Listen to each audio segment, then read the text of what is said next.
Hello le journal. Au moment où je filme ces images, je suis à mon 3e trimestre de grossesse. J'étais tiraillée entre partager cette expérience inédite dès le début et la garder pour moi. Et en fin de compte, je me suis dit que avoir des images souvenirs de ce moment et pouvoir en partager un petit morceau serait vraiment un très bon compromis. La dernière ligne droite étant pour moi la plus riche, j'ai décidé d'en faire un petit film. Bon visionnage.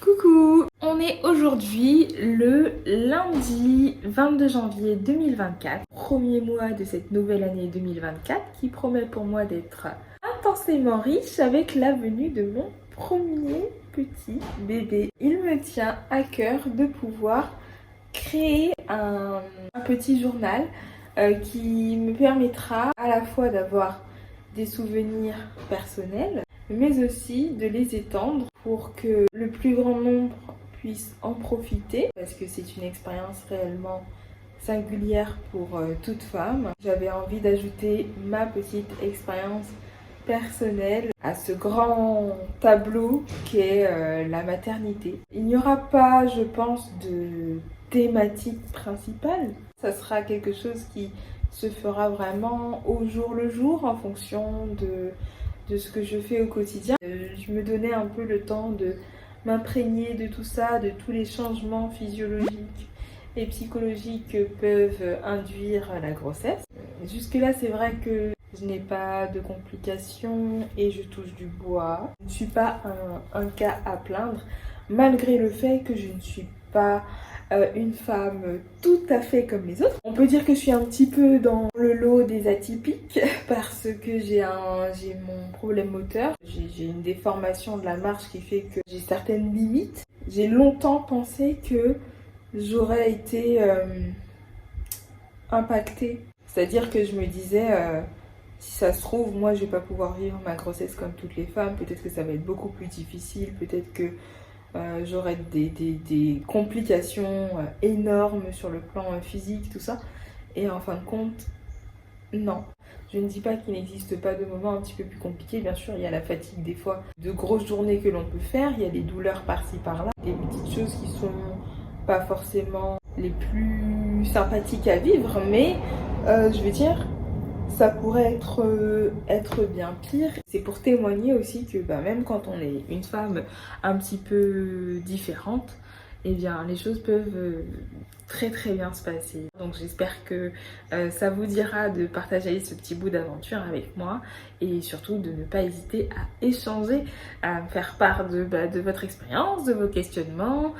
Si vous découvrez la grossesse, que vous avez envie de découvrir la grossesse, que vous posez des questions, c'est le moment parce que j'ai aussi envie d'associer à ça la dimension psychique. Le peu de personnes qui ont pu me suivre un petit peu, je suis psychologue, donc ce sont des choses qui sont importantes à aborder, comme toute phase importante de la vie. Il y a le lot de remaniement psychique qui survient quand on attend un bébé et auquel on ne s'attend pas forcément. J'aimerais bien pouvoir aussi témoigner de ça, partager mon vécu. J'ai envie que ce soit vraiment libre, que vous puissiez en fait découvrir la réalité de mon quotidien en tant que future maman et peut-être en tant que maman par la suite. Je sais pas comment tout ça, quelle tournure tout ça prendra. Mais voilà, c'est ce que j'ai envie de faire, montrer un petit peu chaque jour comment les choses évoluent.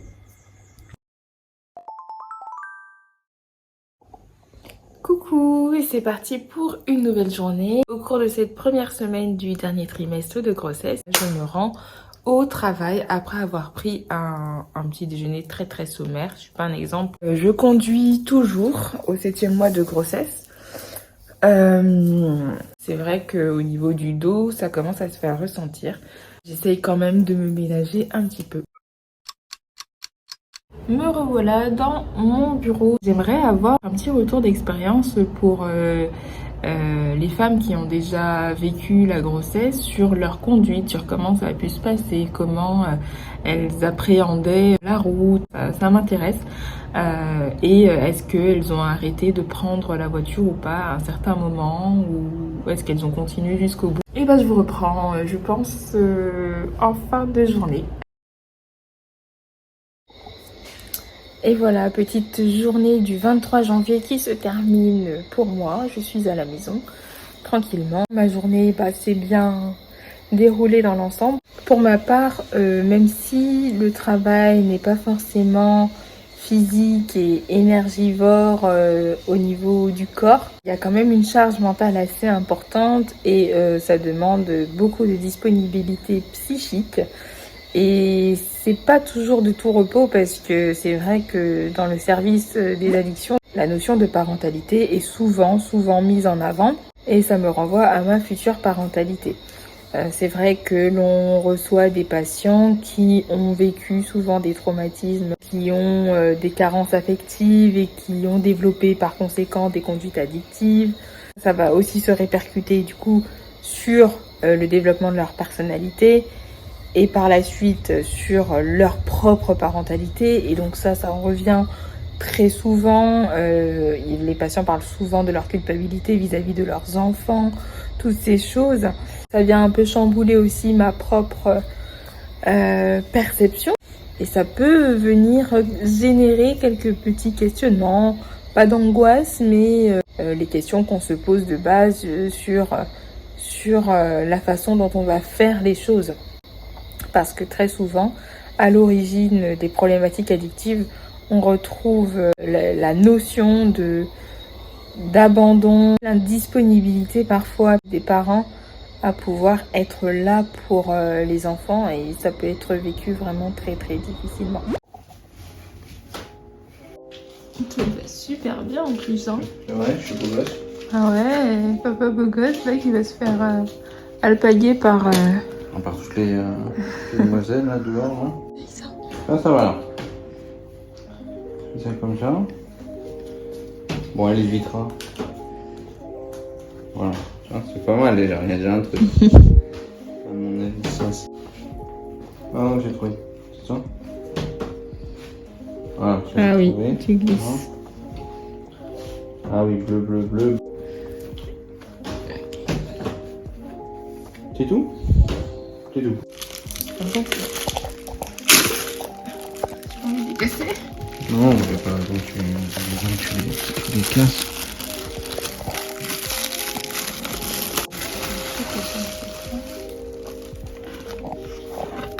Ils sont trop beaux. Une sorte d'autocollant température. Tu vois, on a le biberon express.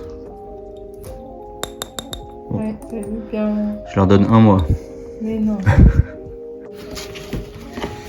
La machine à expresso du biberon.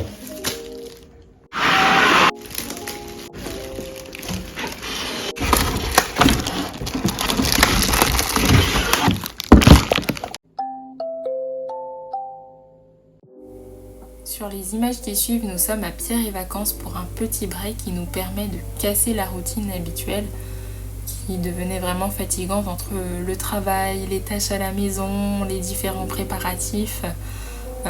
On avait besoin de se retrouver vraiment en amoureux et avec Mini-Puce.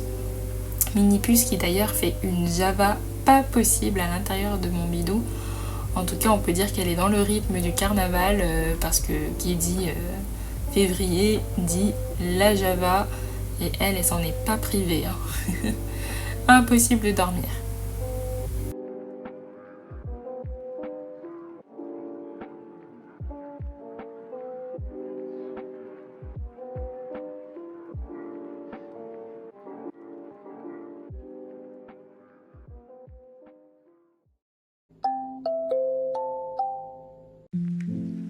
Les préparatifs sur le plan matériel, c'est aussi se préparer mentalement à faire le grand saut dans l'inconnu de la parentalité.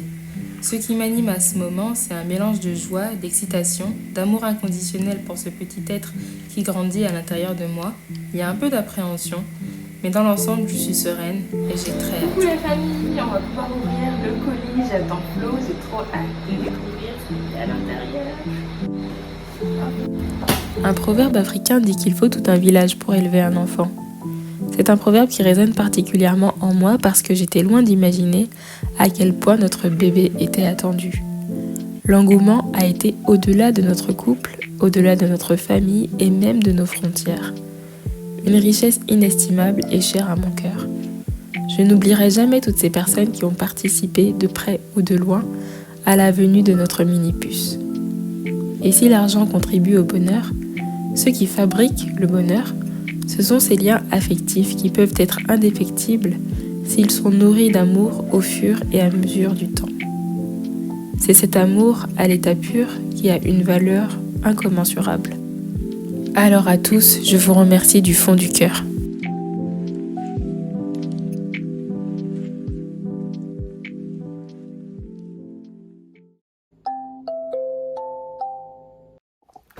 On est à 35 semaines, ça y est, on tient le bon bout. Dans 2 semaines, bébé est à terme, parce qu'on considère que le bébé n'est plus prématuré dès lors qu'il atteint les 37 semaines. Et donc je me dis, après, elle est libre d'arriver, même si c'est avant la date prévue. Parce que c'est vrai que physiquement, ça commence à être un petit peu plus difficile, mais franchement, je n'ai pas à me plaindre. Tout s'est bien passé jusque-là. Donc là, elle a vraiment bien poussé. Bébé, je pense, ça a pris toute sa place, quasiment toute sa place, et fait un bon poids. Je suis vraiment contente de l'évolution. J'ai eu une frayeur une seule fois et c'était la semaine dernière. J'ai constaté que j'avais du liquide, mais finalement, c'était plus de peur que de mal. J'ai téléphoné au 112, numéro des urgences, qui m'ont conseillé de consulter au CHU. Il s'avérait que bébé va parfaitement bien, que le liquide est encore en quantité suffisante. C'est juste que peut-être j'ai été sujette à une fuite urinaire. C'est la dernière ligne droite et voilà, j'espère que ces dernières semaines se passeront bien. Bon après, mon bébé est encore en siège, donc il se peut que malheureusement non, c'est la césarienne, si c'est la seule chose à envisager, je la ferai. Je m'étais préparée, hein. Si elle peut se retourner, c'est le top. On va dire que ça sera la cerise sur le gâteau.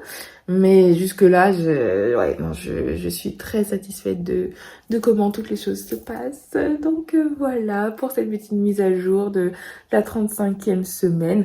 En fin de compte, je n'ai pas réussi à faire des vidéos sur chacune des journées.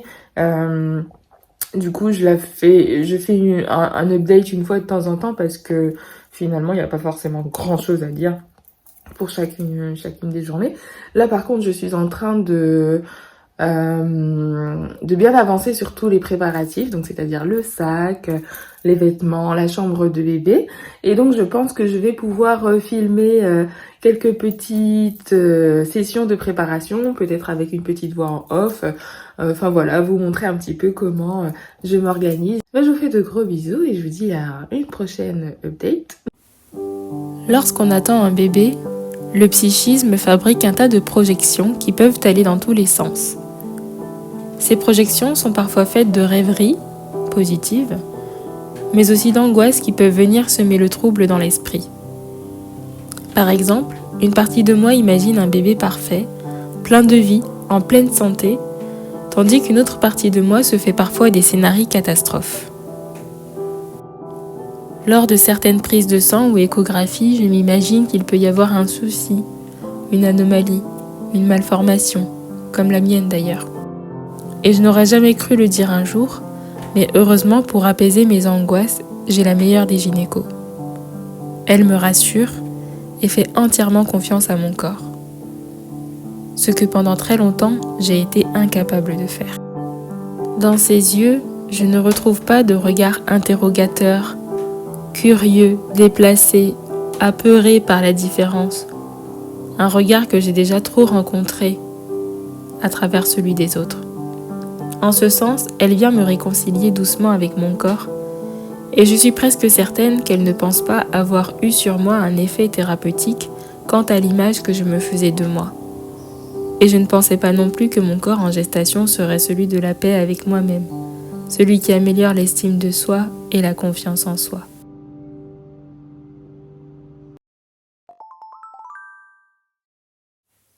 Lors de cette petite prise de vue, on se rendait à la plage avec futur papa et le reste de la famille pour un bain de mer. Et j'ai totalement oublié de vlogger la plupart du temps, ce qui fait que je vous laisse du coup avec un petit vocal et les images de la mer.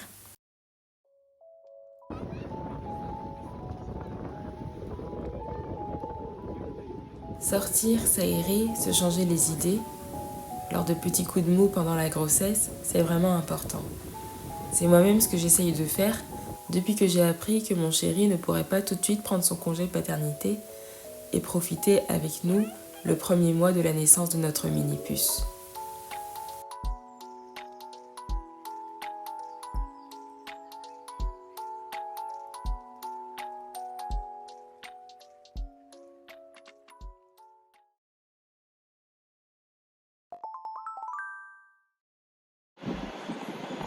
Salut le journal. Alors on est actuellement à 35 semaines et 5 jours. Les 2 derniers jours n'ont pas été de tout repos parce que j'ai commencé à ressentir des douleurs vraiment très importantes au niveau du ventre. Et je pense que c'est dû à la position de bébé. En fait, elle a un côté de son corps qui appuie sur la paroi de mon abdomen et en même temps peut-être sur un organe, donc c'est vraiment du côté droit et c'est extrêmement douloureux. Là elle m'entend parler donc elle fait plein de coups.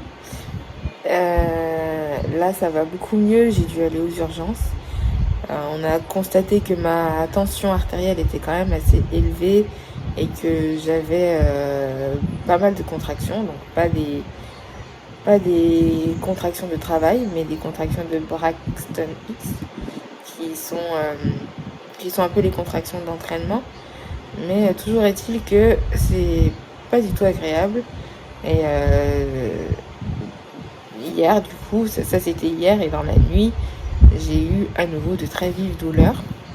Ce matin, j'ai rappelé les urgences pour savoir ce qu'il fallait faire dans le cas où les douleurs persistaient, comme là. Et du coup, à ce stade en fait de la grossesse, s'il y a un travail qui s'amorce, vaut mieux pas l'arrêter. C'est la préconisation du gynéco.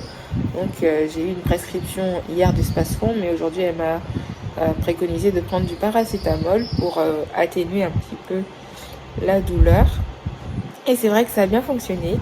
Donc là, je me sentais un peu plus en mesure de prendre ma caméra pour faire un petit update de ça parce que ça fait partie du jeu quelque part. On n'est pas toujours pump it up, on n'est pas toujours à 100%. C'est vrai que ça a été très rapide. Hein. Du jour au lendemain, j'ai été dans cet état, je me suis sentie douloureuse et fatiguée. Hein, parce que les douleurs, ça fatigue énormément. On m'a conseillé du repos, plus. Donc, être dans le canapé, me détendre le plus possible pour relâcher l'utérus, éviter qu'il y ait trop de contractions, que le travail ne s'amorce trop vite. Et puis voilà. Au programme, plus de tâches ménagères. C'est interdit maintenant, mais du coup, je me suis pris un petit livre de la saga que j'ai lu entièrement. Le Prince Cruel, je sais pas si ça vous parle. J'ai lu les 3 tomes et là, du coup, j'ai une suite, on va dire, mais qui ne suit pas le cours de la trilogie. L'héritier trahi. Donc, je vais voir ce que ça donne. Et voilà, après, ça sera des petites activités détente, télé, un peu d'Animal Crossing. C'est le jeu auquel je joue sur console, qui est vraiment assez relaxant, qui fait du bien au moral. Donc voilà. Mais n'empêche, vivement que bébé soit parmi nous. Enfin, je dirais pas que la grossesse n'est pas une partie de plaisir dans mon cas, au contraire, je l'ai plutôt bien vécu jusque-là. Mais c'est vrai que la fin n'est pas forcément facile. Hey, nouveau petit update pour cette 36e semaine que l'on attaque. Le bébé a dû se positionner d'une certaine façon qui m'a occasionné pas mal de gêne et de douleur. J'ai évité de trop me déplacer, trop me lever et là ça va bien mieux. J'ai eu la prescription d'une surveillance de sage-femme libérale qui vient à domicile 2 fois par semaine. Du coup, ce qui me permet d'être bien prise en charge, encadrée, rassurée par rapport à l'évolution pour ces dernières semaines. La semaine prochaine sera la 37e semaine, donc elle sera, on va dire, à point. Donc il sera temps de décider du mode d'accouchement. Bon, après, je pense qu'il n'y a pas réellement de mystère parce que on va certainement opter pour la césarienne, étant donné qu'elle se présente toujours en siège. Je doute que ça change dans les prochaines semaines. J'ai un dernier rendez-vous, enfin je sais pas si ça sera vraiment le dernier, mais je pense que oui. J'ai un dernier rendez-vous gynéco le 21. Là on est le 15, donc la semaine prochaine on va faire une visite de contrôle, échographie, etc. pour voir comment elle se présente.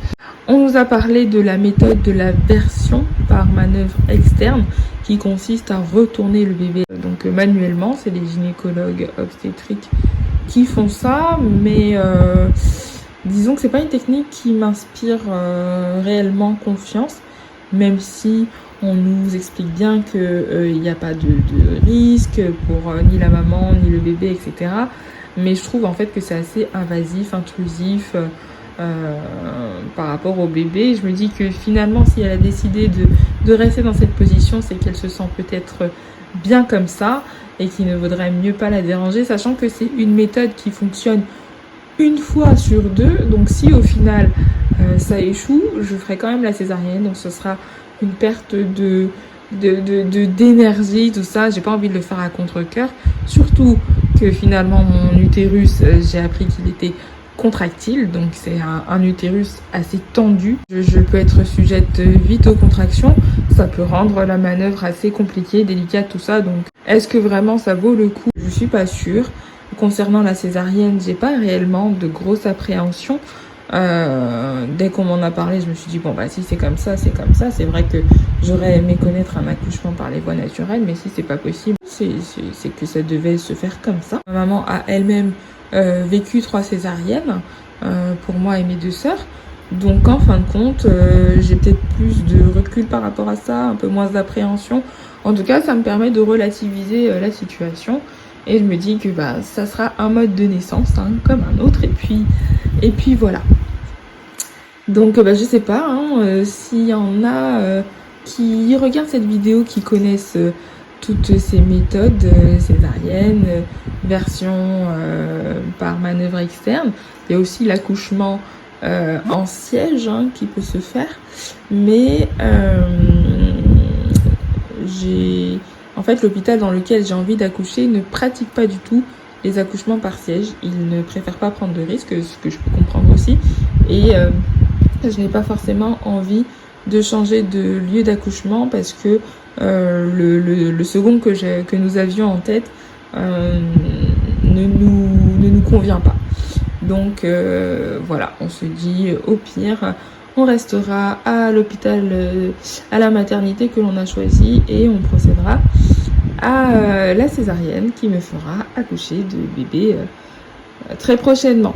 D'ailleurs, si c'est bien une césarienne, elle sera susceptible d'être là dans une quinzaine de jours, début avril, parce qu'il faut programmer la césarienne avant qu'il y ait un travail susceptible de commencer.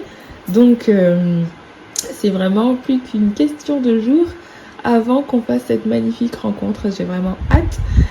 Je sais pas encore si je ferai des updates comme cela jusqu'à la naissance ou est-ce que je ferai un film vraiment à part pour la naissance. Dans tous les cas, Futur Papa normalement devrait être disponible pour capturer quelques images souvenirs que l'on pourra vous partager. Voilà pour ce petit update du jour.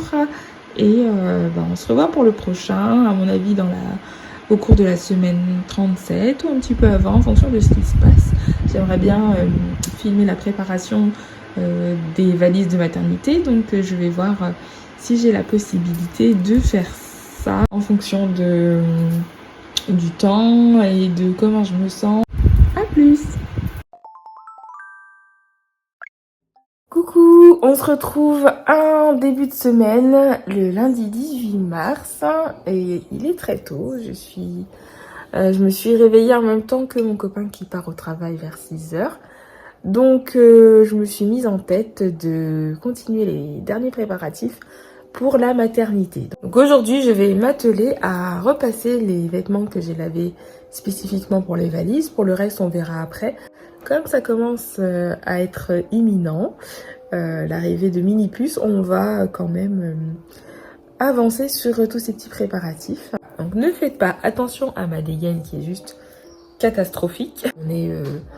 On est nature peinture nature, je sais plus comment on dit, mais en tout cas, voilà. Allez, bah c'est parti, hein. On se motive.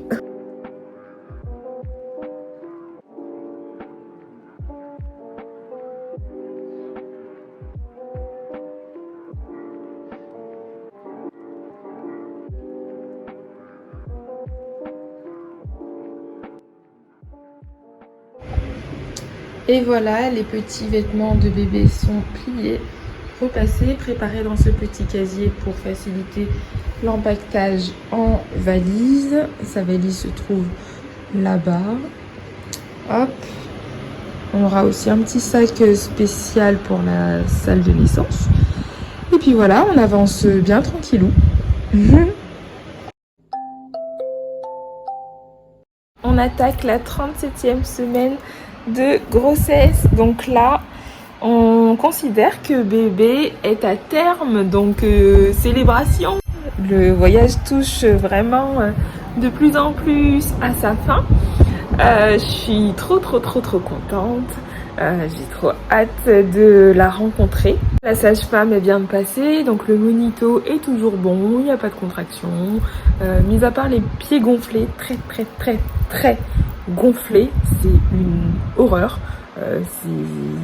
Vaut mieux même pas que je les montre en fait. J'ai pas d'autres symptômes associés, donc tant mieux. Normalement tout devrait bien se passer jusqu'à la fin. Ma sœur m'avait fait des tresses pour préparer justement le séjour en maternité.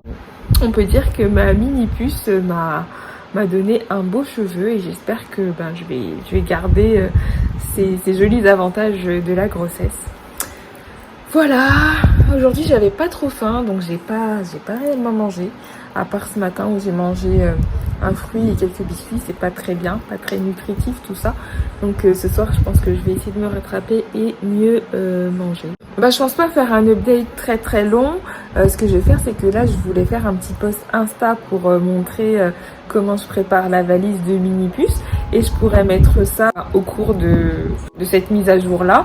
Et comme ça, ça permettra peut-être à des futures mamans aussi d'avoir une idée de comment préparer la valise, ou pour ceux qui sont curieux, de regarder un petit peu comment je m'y prends.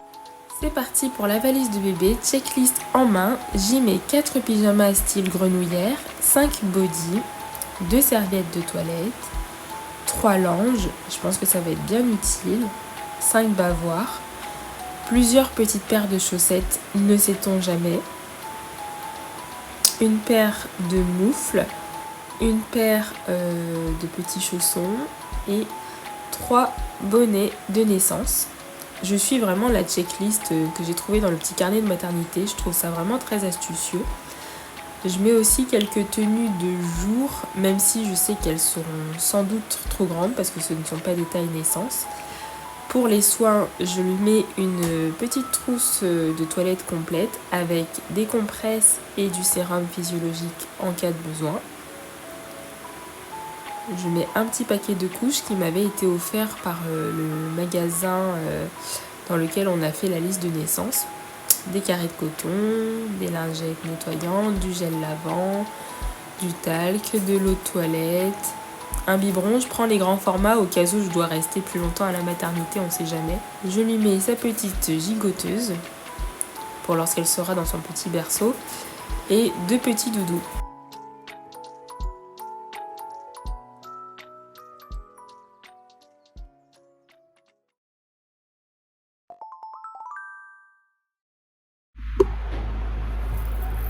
Coucou le journal, on se retrouve pour un petit date à la veille de la 38e semaine. La 37e est passée à une vitesse éclair. J'ai prévu de faire ma valise, de la boucler. Hier, j'étais pas du tout motivée, j'avais envie de la faire hier. J'avais le moral dans les chaussettes. Aucune envie, pas de motivation. C'était procrastination plus. C'est fou parce que je me disais, je vais m'ennuyer pendant ce congé mat et tout. Et en fin de compte, je vois à peine les jours passer. Des fois, je suis motivée pour ne rien faire. J'avais déjà préparé pas mal d'éléments. Il me manquait seulement quelques petits trucs. Donc, je vais pouvoir montrer ce que je mets à l'intérieur pour pouvoir la boucler. Et comme ça, il y aura le contenu à la fois de la valise de bébé et à la fois celle de maman. Côté maison, j'avoue que à part la chambre de bébé, j'ai pas spécifiquement préparé de choses. Par exemple, je voulais faire des plats à l'avance, des choses comme ça. Et en fin de compte, non, j'ai rien fait. En fait, je me laisse porter et j'ai peur que à la dernière minute, je sois bien embarrassée, très chargée. Je verrai bien comment tout évolue avec le temps. Là, j'ai pas envie de me mettre de pression, j'ai pas envie de me sentir submergée, oppressée, écouter des injonctions. J'ai vraiment envie de paix intérieure. J'étais un peu en train de me faire la réflexion ce matin du fait que cette grossesse, je l'ai attendue, j'ai longtemps désiré un enfant, mais je m'attendais pas à avoir ce comportement-là. Pas de manière péjorative, hein. En fait, je me suis comme créé une bulle, alors que je pensais en fait que j'aurais été beaucoup plus exubérante, extravertie, à vouloir montrer vraiment tout et n'importe quoi de ma grossesse, alors que ça a été tout le contraire en fait. J'ai rien montré, j'ai pas laissé paraître énormément de choses et ça me surprend de moi parce que je m'attendais pas en fait à être comme ça, à la vivre comme ça. J'ai peur de regretter de ne pas avoir capturé suffisamment de moments, de regretter de ne pas avoir vécu encore plus à fond. Mais je sais pas, je l'ai fait vraiment à l'instinct. C'est une première découverte et en fait, souvent avec les découvertes, on sait même pas comment composer. Donc je pense que moi j'étais là-dedans, j'avais besoin de découvrir, de me laisser guider, d'observer en étant plus intérieur qu'extérieur, plutôt isolée. En fait, je pense que c'est vraiment ma nature profonde qui a ressurgi pendant cette grossesse parce que je suis quelqu'un d'assez solitaire en fin de compte, de très discrète. Tant que je travaillais encore, je faisais toujours l'effort de socialiser, d'être avec mes collègues, etc. Et là, en fait, la grossesse m'a fait me retrouver avec mon moi profond. J'avais besoin de ça pour pouvoir être la plus productive et disponible après. Est-ce qu'il y a des mamans, futures mamans à qui ça a fait ça? Vous pourrez peut-être m'en parler un petit peu dans les commentaires. C'est vrai que cette phase est quand même accompagnée de son lot de questionnements. Hein. Est-ce que je serai à la hauteur? Est-ce que je vais assurer? Est-ce que je vais pas me sentir débordée? Est-ce que je saurais comprendre mon enfant? Voilà, un tas de questionnements qui sont totalement sains et normaux que l'on se pose avant le jour de la rencontre. Là, par exemple, ce qui me trotte un petit peu, c'est le fait que j'ai eu mon permis très récemment. D'ailleurs, il faudrait que, à chaque fois je m'étais dit ça, mais le temps a passé, il faudrait que je fasse vraiment une vidéo un petit peu explicative de mon parcours vis-à-vis du permis et comment je perçois cette étape de la vie. Mais bref, donc je viens de l'avoir, je viens de l'avoir il y a 1 an. Ma crainte, c'est de conduire avec bébé, de ne pas être suffisamment sécure, surtout que là, en ce moment, je conduis pas, je conduis plus trop. J'ai conduit jusqu'à mon 7e mois de grossesse pour aller au travail, etc. Mais après, j'ai plus trop eu envie. Je me dis, quand il s'agira d'accompagner bébé à certains endroits, etc., est-ce que je serai en mesure, est-ce que je me sentirai suffisamment sûre de moi pour pouvoir l'accompagner? Je sais que j'aurai pas forcément le choix au bout d'un moment, donc voilà, il faudra se faire violence. Je pense que les choses se passeront bien, mais c'est vrai que ce sont des petites choses comme celle-ci qui me trottent dans la tête et qui me font un peu appréhender la suite. Mais c'est justement dans ces moments-là que finalement on se prouve qu'on est capable de beaucoup de choses. De toute façon, je me pensais incapable d'avoir le permis un jour et en fin de compte, je l'ai obtenu. Je sais que je suis quelqu'un de déterminé, persévérante, voilà. C'est important de voir aussi les qualités que l'on peut avoir et ne pas trop se sous-estimer. Mais c'est pas toujours évident de se le dire et de franchir certaines étapes. Pour la valise de maman, je prépare quelques tenues confortables, des paréos en cas de saignement, des vieilles culottes en coton, soutien-gorge d'allaitement, des pyjamas avec chemisier déboutonnable plus pratique pour allaiter, des serviettes de toilette et une trousse de toilette bien remplie avec les essentiels, gel douche, dentifrice, brosse à dents, crème hydratante, crème pour la cicatrisation, crème anti-moustique, petite serviette, culotte jetable, du petit maquillage, voilà.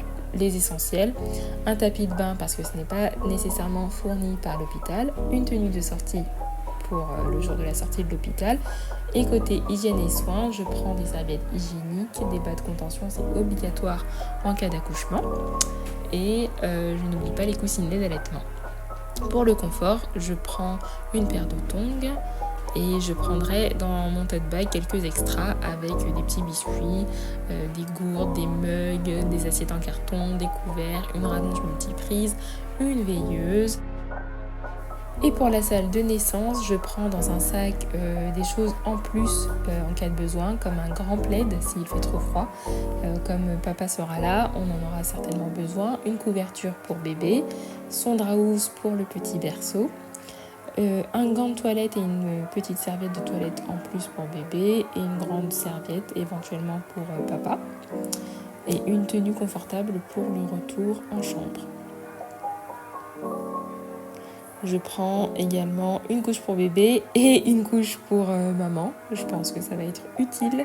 Et une tenue de naissance pour bébé avec un body, un pyjama chaud, un bonnet, une paire de moufles, une paire de chaussettes.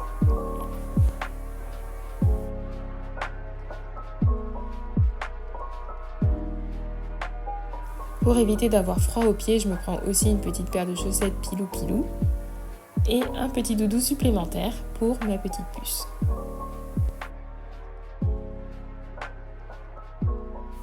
Je crois que j'ai peur d'avoir faim. En même temps, les repas de l'hôpital, c'est pas toujours ça. Les valises, c'est fait, c'est bouclé, c'est une bonne chose de faite. C'est une épine en moins, hein. Du coup, comme ça, il y a juste à patienter sereinement avant de se rendre à la maternité. L'avantage de ma césarienne, parce que je crois que je l'avais dit, ça va vraiment être une césarienne étant donné que bébé est toujours en siège, à moins qu'elle ne se retourne au tout dernier moment. C'est une césarienne programmée. L'avantage de ça, c'est que ça permet vraiment de tout prévoir en amont, de se préparer comme on a envie de le faire et ne pas partir en urgence, même si de manière générale on se prépare toujours quand même à aller à la maternité. Là, j'ai envie de dire, c'est encore plus concret dans l'esprit. Il y a une nouvelle réflexion qui me vient suite à la lecture d'une publication sur un groupe Facebook dans lequel je suis, de Future Maman pour 2024, où du coup l'une des futures mamans se demandait si elle était la seule à mal vivre sa grossesse. C'est quelque chose dont on parle, mais pas énormément. On peut avoir peur des répercussions, que ce soit mal interprété, surtout quand il y a des couples qui ont du mal à procréer. Beaucoup d'autres n'osent pas du coup se plaindre de leur grossesse, qui est censée être perçue comme une chance inouïe. Bien sûr, c'est tout à fait magnifique et miraculeux d'attendre un enfant. C'est quelque chose qui transcende en fait. Mais si on se pose la question très honnêtement, est-ce que la grossesse c'est tout le temps magique? Est-ce que c'est toujours source d'émerveillement? Bah, il y a beaucoup de moments d'émerveillement, oui, mais c'est loin d'être quelque chose d'anodin et de facile. On voit un corps qui se transforme tout le temps. Il faut pouvoir bien le vivre, accepter la transformation quand on n'est pas préparé psychiquement à ça. Et puis on fait face aux questionnements dont je parlais précédemment, sans parler des complications d'une grossesse parfois. Alors personnellement, même en n'ayant pas eu de grossesse pathologique, de complications majeures, et malgré le fait que j'ai une pathologie orthopédique, le premier et le deuxième trimestre ont été presque exempts de symptômes. Je n'ai pas eu grand chose. Alors oui, le troisième trimestre est compliqué, ma mobilité est très réduite, j'ai beaucoup de douleurs, particulièrement le soir au niveau du bassin, j'ai la symphyse pubienne, se retourner dans le lit est extrêmement douloureux. Le moindre millimètre qu'on fait, c'est pas simple, voilà. Mais ça arrive vraiment à la fin. Mais en soi, la condition de la grossesse, la façon d'être une femme comme ça, est-ce qu'elle est simple? Eh bien pas forcément. Pas forcément qu'il y ait des symptômes ou non, parce que elle peut être vécue difficilement de manière psychologique et ou physique. Et je pense que c'est important quand on a besoin de partager ses ressentis qu'ils puissent être validés auprès de quelqu'un et que ce soit pas perçu comme étant du caprice, parce que ça peut amener beaucoup de frustration chez la femme qui attend ce bébé. Ça peut l'amener à refouler ses sentiments, ses émotions, et finalement à mal vivre sa grossesse jusqu'au bout, ce qui peut être néfaste à la longue pour même le bébé qui est un réceptacle des émotions de sa maman. Je pense que c'est important aussi de pouvoir parler des aspects négatifs comme positifs bien sûr de la grossesse. Moi j'ai trouvé qu'il y avait plein de moments magiques. Bien sûr, les premiers mouvements du bébé, personnellement, voir mon ventre évoluer est quelque chose de fascinant. Je trouve que voir le ventre s'arrondir, c'est juste exceptionnel. Je ne suis pas... alors oui, j'ai eu peur de la prise de poids très importante. Et contre toute attente, c'est très maîtrisé. Et du coup, je prends plaisir à regarder mon corps évoluer. Je prends plaisir à sentir mon bébé. Je lui parle le plus possible à ma manière. J'essaye d'interagir, je touche énormément mon ventre, etc. L'aspect psychique et le fait que je sois quelqu'un qui me pose toujours énormément de questions, certains de mes questionnements, certaines de mes réflexions sont venus impacter le vécu de ma grossesse et pas toujours de manière positive. Et donc ça peut rentrer aussi dans le fait qu'on ne vit pas toujours bien sa grossesse. Il y a des phases, tout n'est pas tout le temps linéaire, bien sûr. Il peut y avoir des moments plus joyeux que d'autres, plus tristes que d'autres. Et donc ça, il faut pouvoir composer avec, mais c'est important des fois de pouvoir partager ces émotions sans qu'elles soient invalidées par la personne qui nous écoute, parce que justement, pouvoir s'exprimer fait partie de la façon dont on va appréhender et vivre sa grossesse. Je me suis même demandé à plusieurs reprises, mais est-ce que je suis prête vraiment à prendre cette responsabilité, à assumer? Est-ce que je me suis pas précipitée? Est-ce que j'ai pas répondu à des injonctions, à une pression sociale, à des modèles sociétaux? On remet souvent en question les dictats, donc voilà, c'est pas forcément une phase évidente, et on remet en question plein de choses qui nous semblaient à la base juste évidentes, ça coulait de source. Et donc ça, c'est vraiment pas facile. Coucou, on est mercredi et j'attends mon aide ménagère qui va venir pour peaufiner un petit peu le nettoyage, préparer la chambre de bébé pour la semaine prochaine, pour qu'elle puisse arriver dans un endroit accueillant, nettoyé, qui sent bon. Donc voilà, là c'est le petit truc du jour.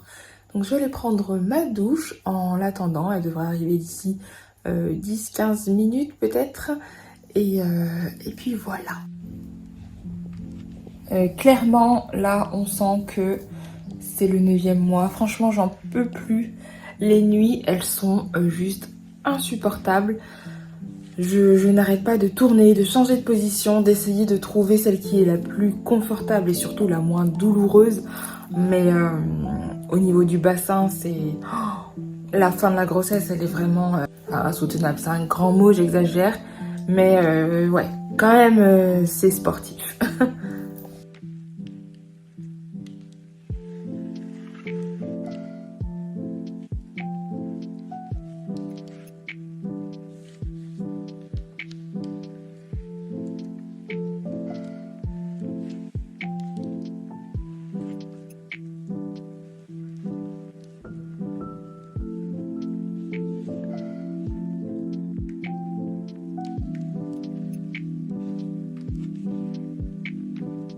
T'as disparu?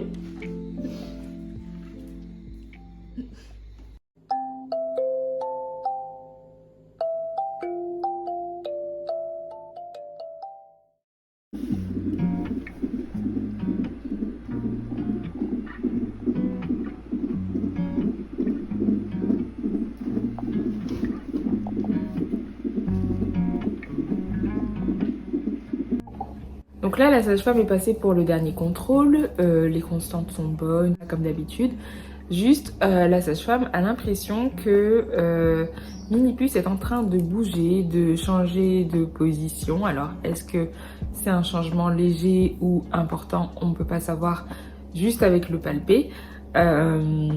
Toujours est-il que la césarienne est prévue normalement mardi 9, donc voilà, début de semaine prochaine. Et si elle décide de nous faire la farce de s'être retournée là à la dernière minute, et ben ça remet tout en question. Ça voudrait dire que peut-être il faudra attendre un déclenchement naturel pour procéder par voie basse. Donc à voir sur l'écho comment elle se présentera avant la césarienne, avant l'intervention. Mais franchement, si de dernière minute ça change encore, je sais pas si je pleure ou si je rigole, parce que là je me suis préparée mentalement à subir la césarienne, etc. Dans mon esprit c'est acté, et si on est amené à encore changer, et ben je me dirais que c'est vraiment la grossesse avec retournement de situation. Pour la fin de ce journal de suivi de mon dernier trimestre de grossesse, je voulais parler un petit peu de l'histoire de la conception de Mini-Puce. Comme je l'ai déjà dit, j'ai toujours eu cette envie d'être maman, de porter la vie, de donner naissance, de transmettre. Être parent, pour moi, c'est l'une des consécrations en fait de la vie. C'est un désir que j'ai eu assez tôt, au début de la vingtaine, et je me disais que j'aurais aimé avoir un enfant aux alentours de mes 25 ans et pas trop au-delà, parce que j'avais peur que ce soit trop tard. J'avais surtout envie de profiter justement de moments de qualité avec mon enfant. Et finalement, il y avait plein de contretemps qui faisaient que c'était pas forcément le bon moment. Et pour moi, du coup, le moment où je retardais à chaque fois d'une année ma grossesse, c'était comme mettre en échec ce projet. Surtout que Florian n'avait pas forcément le même désir que moi. Ce n'était pas chez lui aussi viscéral que ça pouvait l'être chez moi. Lui, il préférait se donner le temps, avoir tout le nécessaire pour pouvoir concevoir un enfant, pour lui donner le meilleur en fait. Il a fallu qu'on parte de la ville d'Amiens, ma ville étudiante. On est allé sur Nice. À Nice, il a fallu trouver du travail, surtout pour moi. Florian avait déjà trouvé un poste sur la région. J'ai eu l'opportunité de travailler là-bas, donc je n'allais pas entamer une grossesse alors que je venais d'arriver dans un poste. Donc le projet est un peu resté plus en stand-by. En plus, le Covid est arrivé par la suite. Ça a encore ralenti ce projet. Et surtout, ça m'a fait beaucoup réfléchir sur le fait de tomber enceinte en étant loin de ma famille. Et je n'avais pas trop envie de ça. Et à la fin, du coup, on a accéléré les choses pour pouvoir rentrer en Guadeloupe. Et à ce moment-là, bah voilà, c'était rebelote, le processus d'intégration qui nous a pris, pareil, 2-3 ans. Et Florian me disait, oui, mais t'as pas le permis, si on a un problème, tu peux pas facilement te déplacer, même en étant enceinte, si t'as une urgence, etc., tu peux pas te déplacer. Donc la condition, ça serait que tu aies le permis. C'était, selon lui, la condition pour que tout soit bien bouclé avant que l'on décide de concevoir un enfant. Donc voilà, je me suis dit, avec ça se fera jamais, laisse tomber. Je me suis quand même inscrite au permis parce que effectivement c'est très utile d'avoir son permis en Guadeloupe et je le recommande à tous ceux qui s'installent. Mais pour moi c'était peine perdue, je me suis dit que je l'aurais jamais ce truc là. Et donc voilà, en fin de compte ça me prend 1 an. Je parviens à le décrocher au bout d'1 an, après plusieurs changements d'auto-école, donc parcours du combattant. Mais je l'expliquerai plus en détail sur un prochain post. Et donc l'été est arrivé et on avait prévu de retourner un petit peu en métropole parce que on avait le mariage d'amis qui était prévu du coup. Courant juillet, si je me trompe pas. Et du coup, on a été à Amsterdam, c'était vraiment très très chouette. On a été au mariage de nos amis, on a fait un tour en Corse. Donc voilà, c'était vraiment des vacances dépaysantes. Ça a fait du bien de partir un petit peu parce que depuis qu'on était rentré en Guadeloupe, on n'avait pas revoyagé. Donc voilà, on rentre à la maison en Guadeloupe. Le mois d'août s'écoule, septembre arrive et je remarque que j'ai un petit retard de règles. Bon, ça m'était déjà arrivé, mais après je suis quand même très régulière au niveau de mes cycles. Il faut savoir que je n'ai jamais pris de contraceptif. J'ai toujours été très réticente à ça. Bon, j'expliquerai peut-être un jour aussi pourquoi, si jamais ça peut intéresser certaines personnes. Et donc voilà, et jamais on a eu d'accident de parcours, entre guillemets. On a toujours fait attention, toujours calculé au niveau des cycles, les moments d'ovulation, à quel moment fallait faire attention. Du coup, je n'ai pas eu d'autres grossesses que celle-ci. Et donc là je vois que j'ai un petit retard, je me dis bon bah j'attends 1 semaine ou maximum 10 jours pour voir. Et effectivement 10 jours passent et je n'ai pas mes règles. Donc en fin de compte je me dis bah il va falloir qu'on fasse un test quand même. Quand je le fais je vois qu'il est positif. Nos réactions étaient, il y avait beaucoup de joie mais beaucoup de retenue également. Je pense qu'on s'y attendait pas. On s'y attendait pas parce qu'en fait, quand on s'est décidé à essayer, parce que du coup en vacances, on a voulu essayer bébé numéro 1, on s'est dit ça mettra du temps, ça sera pas tout de suite. Donc autant tenter pour voir un petit peu comment ça se passe, tout ça, comment éventuellement mon corps réagit. Mais loin de se douter que ça allait fonctionner. Et premier essai, première tentative, bingo, en plein dans le mille. Et en fait, ça nous a pris de court. On s'attendait pas à ce que ce soit positif aussi rapidement. On imaginait attendre des mois, 1 an et plus, parce que justement, on n'a jamais eu de signe, un quelconque signe qu'on était bien fertile. Donc nous, on s'est dit, bon, ça va prendre un certain temps avant que ça prenne.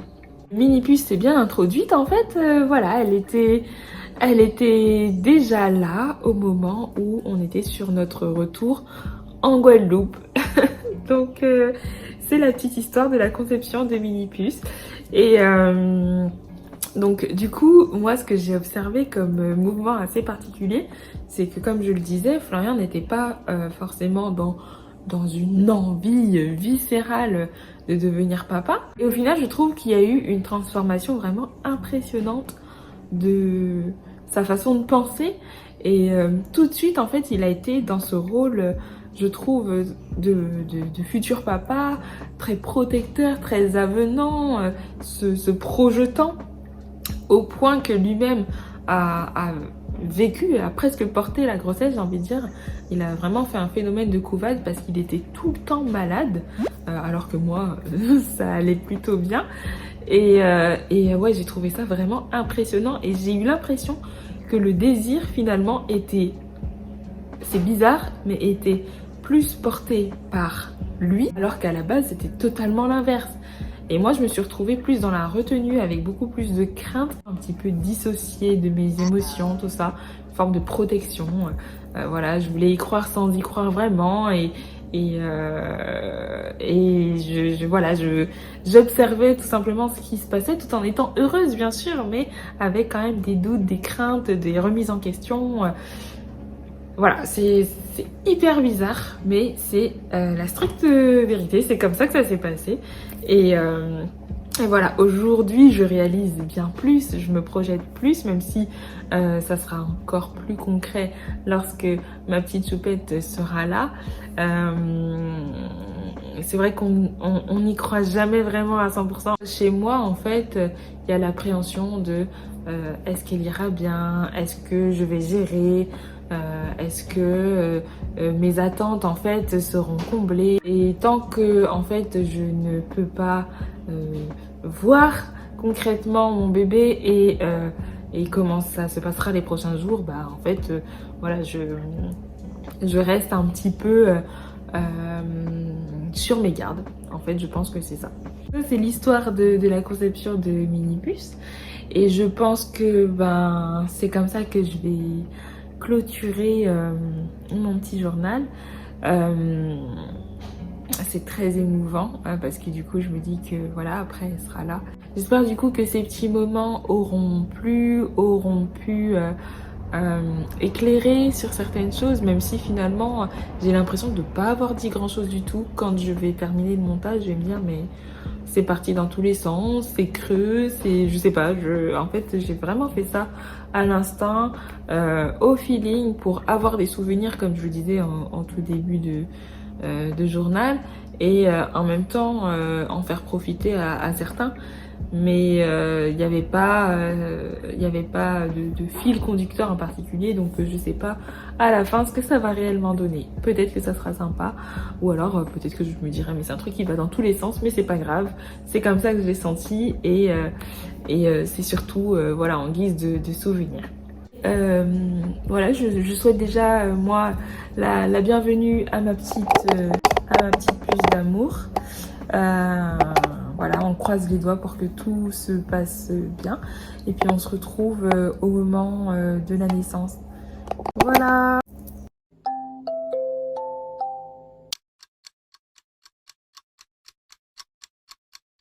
Lisa qui a fait des photos d'elle, elle était branchée partout.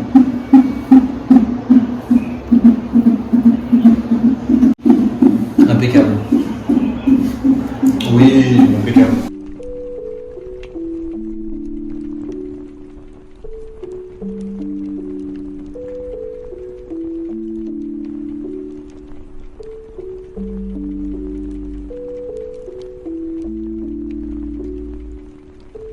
Petite chambre parentale sympa, dans laquelle demain, si Dieu veut, nous serons 3.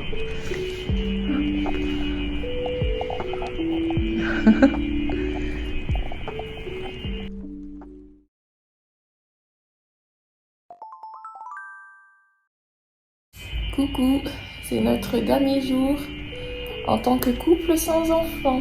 Ouais. Et puis voilà, bah moi je suis en tenue de bloc, hein, c'est pas le plus glamour et le plus sexy, mais bon, c'est pour la bonne cause. Comment tu te sens? Tu faisais bisous déjà. Ouais, je faisais bisous moi. Je me sens bien, j'attends patiemment. C'est tout? Je suis heureux, je suis content. Moi je suis un peu stressée. Et je suis impatiente aussi, forcément, de la rencontrer, de la voir, qu'elle soit avec nous.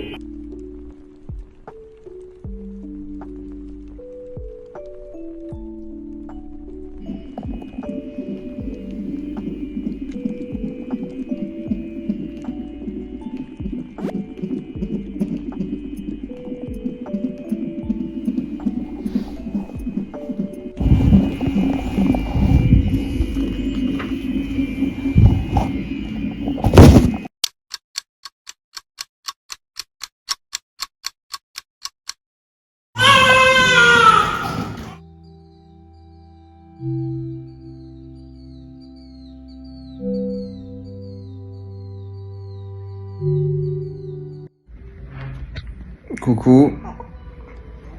Mais oui. Alors, je peux pas trop vous la montrer.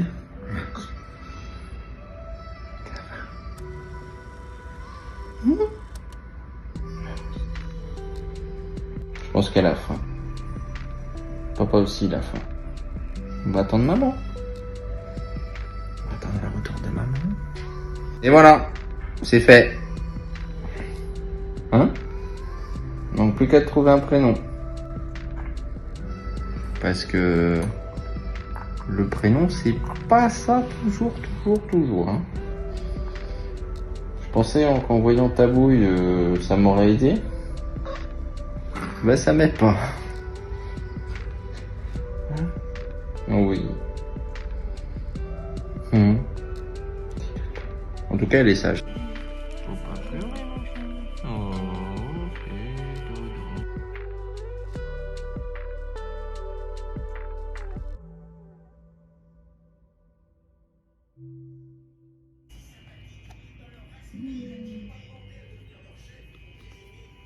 Bébé dort. Sushi. J'étais avec elle, je pouvais pas prendre. Dernière petite toilette avant de rentrer à la... C'est ainsi que s'achève le récit de la fin de ma grossesse et de la naissance de notre petit trésor. C'est à ce jour l'événement le plus merveilleux de notre vie. Merci de l'avoir partagé avec nous, n'hésitez pas à nous donner vos impressions et à nous suivre pour plus d'aventures. À bientôt!